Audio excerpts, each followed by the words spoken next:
এই দেশে কোরআনের আইন অনুযায়ী, হাদিসের আইন অনুযায়ী, ইসলামী ফিকহ অনুযায়ী এদেশ শাসিত হবে।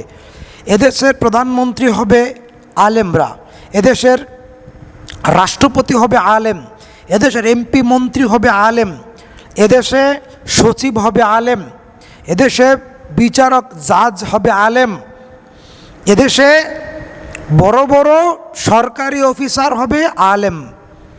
আল্লাহ রাব্বুল আলামিন বলেছেন, আন্নাল আরদা ইয়ারিসুহা ইবাদিয়াস সালিহুন, আমার পরহেজগার বান্দারা, আমার মুত্তাকি বান্দারা, যারা আল্লাহকে ভয় করে, কেবল তারাই হবে এই জমিনের নেতা, তারাই হবে এই জমিনের খলিফা, তারাই রাষ্ট্রের গুরু দায়িত্ব, শ্রেষ্ঠ দায়িত্ব তাদের হাতেই থাকবে।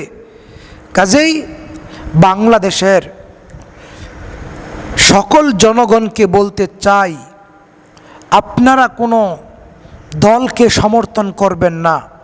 আপনারা মাঠে ময়দানে একটা স্লোগান নিয়ে রাজপথ দখল করুন, হয়তো শাহাদাত নয়তো শরীয়ত, হয়তো শাহাদাত নয়তো শরীয়ত, হয়তো শাহাদাত নয়তো শরীয়ত।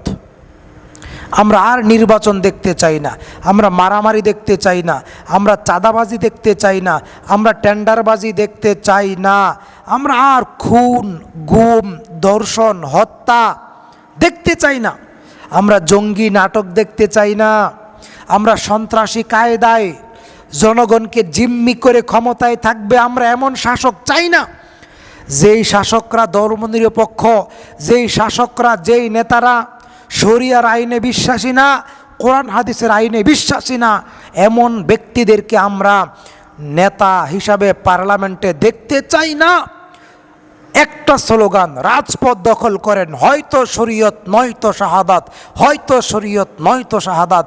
গণতন্ত্র হটাও, খেলাফত প্রতিষ্ঠা করো, গণতন্ত্র হটাও, খেলাফত প্রতিষ্ঠা করো, গণতন্ত্রের কবর রচনা করো, গণতন্ত্রকে ফাঁসি দিয়া দেও, গণতন্ত্রের কবর রচনার উপরেই খেলাফত প্রতিষ্ঠা হবে।